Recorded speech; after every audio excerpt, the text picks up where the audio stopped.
What is up, everybody? Welcome back to another video here. Today we're going to be talking about Restoration Druid kiting, and this is super important because if you need to live, you need to be able to kite.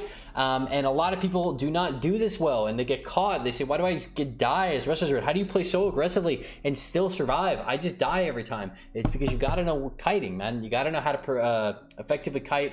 And that means to kite in a way that is going to, one, save you, but two, most importantly, which people forget, kite in a way that's going to make your team win. Okay, so the few things I want to go over today, I want to go over the talents that can help you out with kiting, Cancelform macro, the CCs that you can use to help you out, when to bear versus kite, kiting to win and not survive, and then finally I'm going to do a quick overview of a game commentary on a game that I was getting trained down and what I did to survive.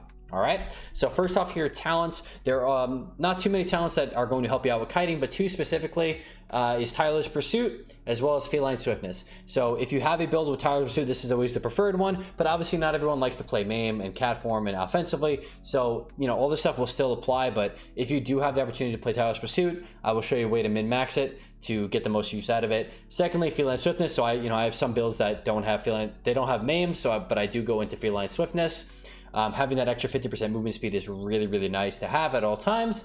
And then finally, Stampeding Roar. Stampeding Roar everybody has, everybody should have in every build. So it's another thing to be able to utilize. And there are actually times where, you know, in my 2s build, if I don't need Curse to spell, I'll either put it into Feline Swiftness or actually go into short Stampeding Roar. I actually kind of like short Stampeding Roar a little bit better. But yeah, so those are the talents that you are going to utilize, increasing your kiting.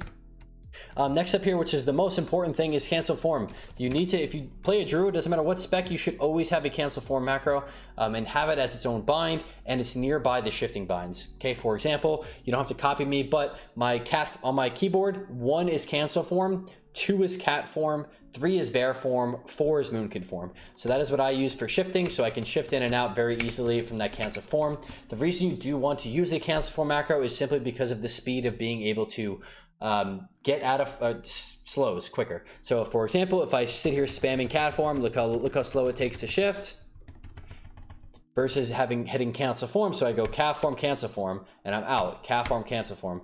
I can do it a lot quicker. So if somebody is spamming slows on me, I'm able to kite them way more efficiently and get distance.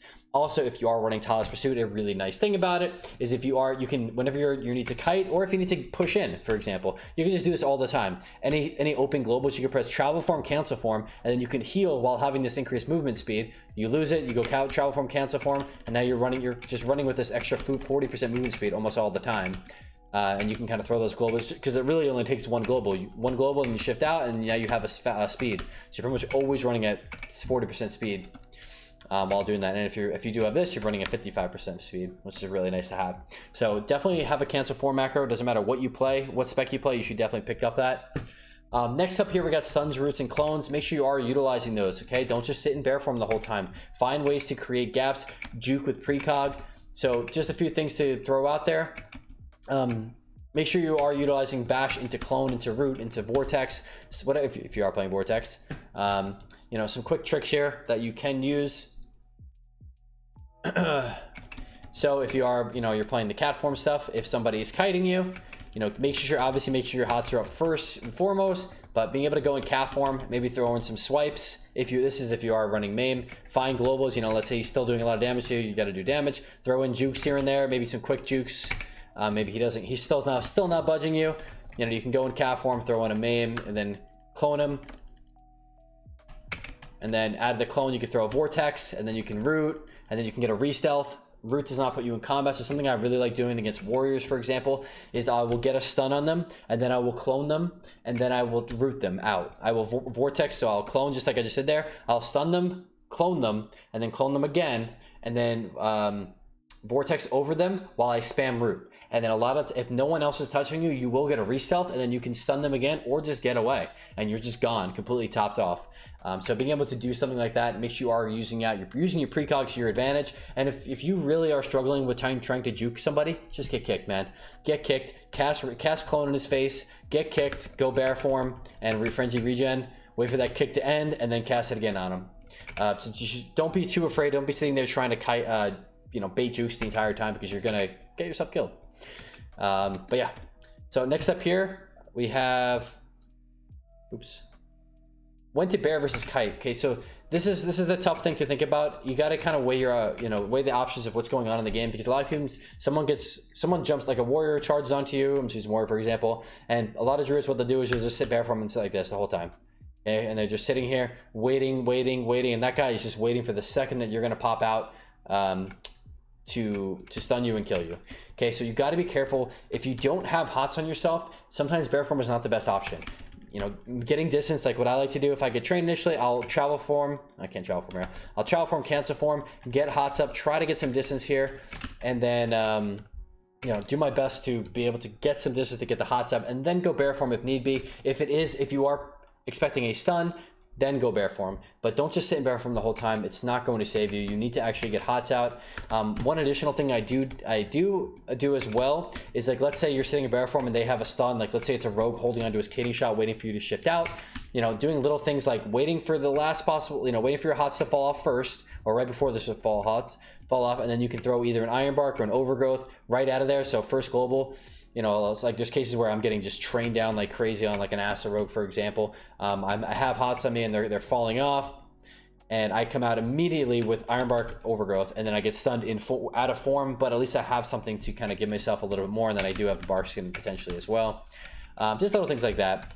The next big thing I want to mention that I forgot to mention in terms of kiting is travel form, okay, a wild charge.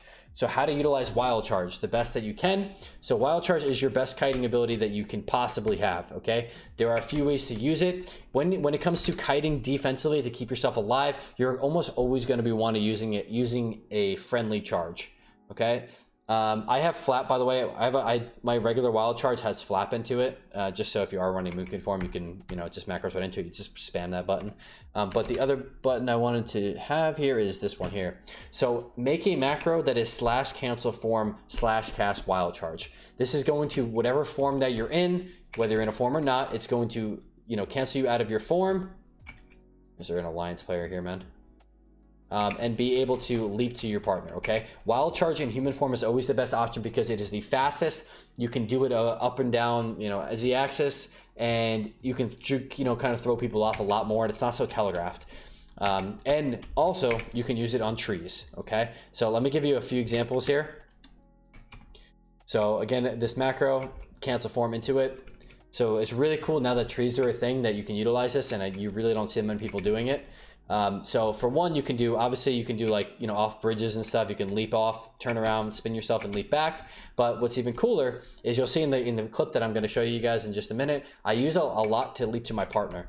Okay, so finding a lot of distance because you were going to travel further and quicker instead of going travel form and leaping. Also, so like I said, let's say you're on a bridge or something on Blade's Edge, you can actually have a tree here. Hold on, gotta have the tree up here. Let's say you have a tree there and you jump off. You can jump to the bottom, and then when you see him, once the guy follows you down, you can leap right back up. You can do it to totems. You can do it to pets. Anything that is, you know, clickable, you can leap to. You can leap to, yeah, like I said, leap totems, treants. It's really, really useful to get to use, and I really don't see anybody ever leaping to their own tree. So that's another, you know, little tidbit that can help you out with your kiting.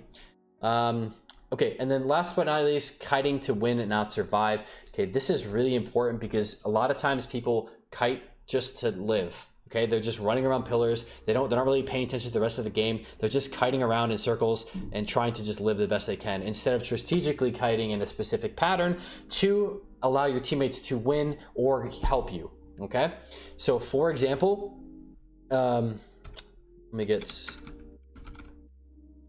some paint action here. Okay, so let's say this is you. Actually, this is gonna be the pillar. This is gonna be the pillar. So we're gonna have one pillar here, one pillar here. Guys, let's pretend that we're gonna pretend this is in the Grand Arena. Okay, and then this is your teammate. And this triangle is you. Okay. Let's go yellow. I can't really see that. Let's go blue. Okay, so if this is your teammate, jeez, man. Okay, so this is your teammate, this is your teammate, this is you. And a lot of times people, let's say there's a warrior here, and he starts following you here. I don't want to line, I want to draw. My goodness. Okay, he starts running at you over here. Your first instinct is to run around this pillar over and over and over again. Okay, if this teammate that you have is a caster, for example, how is he going to be able to help you if you consistently line him? Okay, even though you're within his line, sometimes there's a lot of times, what if you get stunned back here, he cannot help you. So in a case that you are playing with a melee, okay, I'm gonna go over this first. If you're at the case that you are playing with a melee, you want to be able to kite them in places that they cannot get healed. Okay, so being careful. So this could sometimes be a good strategy if you are able to create gaps. If you are not creating gaps, this is not worth your time. In that case, you just want to pull away. Okay, so in this case, I would want to go this way, just to be able to pull the guy away from the enemy healer. Let's say the enemy healer is over here. You're going to be cutting him away to drag the fight. Okay, you want to pull the other healer out of position so that he can get, we can get CC or goes onto that guy. But in general, you're going to want to kite the melee away from the enemy healer. All right, if it brings them out of line, that's okay, but preferably keep them in line of your teammates so that they can help you peeling, healing, CCing, and whatnot. Okay, the most important thing though I want to talk about is with a caster. This is where I see the most amount of error with it. If your teammate is a caster here, which is, you're going to see this exact example in the game I'm going to show you, you want to make sure that you are kiting in a side-to-side pattern. Okay, ideally as far away as possible as the enemy healer, but you do not want to be lining. If you're playing with a Destrolock or a mage or a shaman, whatever it is, you want to make sure that the enemy melee that is training you is in line of sight and in range of your teammate the entire time, so that he can maximize his damage while being able to peel for you. Okay, this is, it's happened to me. I've learned my lessons. Kiting behind a pillar here from a warrior, I get stunned back there, and my mage teammate cannot poly to heal him to save me, and I die. Okay, if you are kiting in this kind of pattern, you're able to actually live, and you're kiting. You may not be able to line as much, but your teammate is able to get a lot more damage out and potentially peel for you. Sorry for the scuffed example, but hopefully that made sense to you. All right, so last but not least, I'm going to go over just a little gameplay analysis of a 2v2 game here versus a warrior, where the warrior is up my ass the whole game. It's just all right, so right off the bat here, warrior gets Blade Storm. Can't really do anything about that. I'm going to try to get pressure onto him, but this is when I realize that this warrior just wants to go me. He starts teleporting everywhere. It's another big go. Okay, at this point here, again, I'm not going immediately in bear form. I want to get these hots out first. I don't want to be sitting in bear form and get caught without hots. So trying to get as many hots up as I can. I'm going to Stampeding Roar to get away. I use the Frenzied Regen. It triggers my Heart of the Wild. Get distance here. I am playing Boomkin form at this time. So, because I'm not playing MAME in this game, and I wanted to use this example because I know a lot of people don't play MAME. Okay, I'm playing offensively. You don't have to do this, whatever. Talk about kiting here. But keeping distance, so I'm in a spot that is, I can kite, and I can also get CC off if need be. I go for a clone on just his pain suppression. At this point, I know he wants to go me, so I'm making sure that I have hots on myself here. I'm going to go Moonkin form, try to do a little bit of damage while staying max range. If I was not playing Moonkin form, by the way, I would be playing in a bit more and just going for stuns. But just for the example of the kiting, I want to show you guys this. And you'll see in a second once this guy swaps to me. Okay, he swaps to me over here. I get stopped. Okay, this is an example of I was not prepared. My life blooms would have fell there, and I'm not in bear form. Not a good spot to be in. Make sure that your blooms are staying up. So that's why I traded Trinket there. I might not have need to, but I did. Okay, gonna be pumping out more damage here. Getting in line, he's gonna swap back over to me. Okay, I get a clone onto the enemy healer. This is where I'm gonna start using that Cancelform fly, I call it, Cancelform wild charge. So hots on myself. I'm gonna leap over to him and then instantly shift out, try to keep the hots up. Again, regain distance on the enemy team. I'm going to clone him to get more distance. This clone was kind of unneeded, honestly. But you can always just clone to gain distance. Anytime you get any sort of gap, like let's say you do a wild charge to your teammate, use that opportunity to get the clone off and create even more distance. Okay, this guy charges to me. I end up trading a meld on that because I knew that he would want to Stormbolt me. Or I was ideally trying to go for a meld re-stealth and rake stun him, but I couldn't get it. But it worked out fine with me. Okay, at this point, I'm going to push it for a stun, and then I want to create distance once again. So backing off, I use my wild charge to leap away in Moonkin form.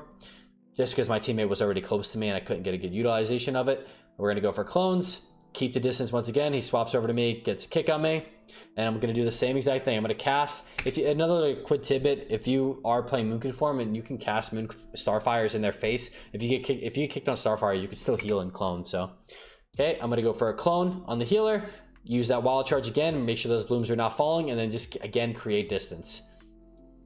Okay, I go for a cyclone. He does stun it. Kind of in a shitty spot here. He pops a lot of damage here. I'm gonna just trade Blade. I'm gonna trade Trank high because I knew I was in trouble there because my hots were falling.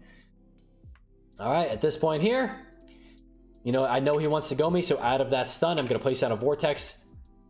He gets pulled by the vortex. Once he connects to me, what am I gonna do? I'm gonna target my teammate, Cancelform, tree, wild charge.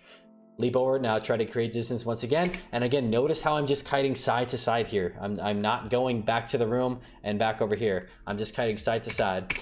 Alternatively, you can, you know, and there are games where you need to get CC. So this is another thing I want to throw in there. If you are playing a CC comp, so let's say you're playing with a mage, for example, and you know, it's really hard for the mage to get a polymorph here because this guy's constantly on the pillar. That's a case where you do kind of want to change that pattern and kind of go from one room to the other. In a case where you're kind of spanning the entire place to kind of pull the healer out of position, kind of like what I was saying when you're playing with a melee.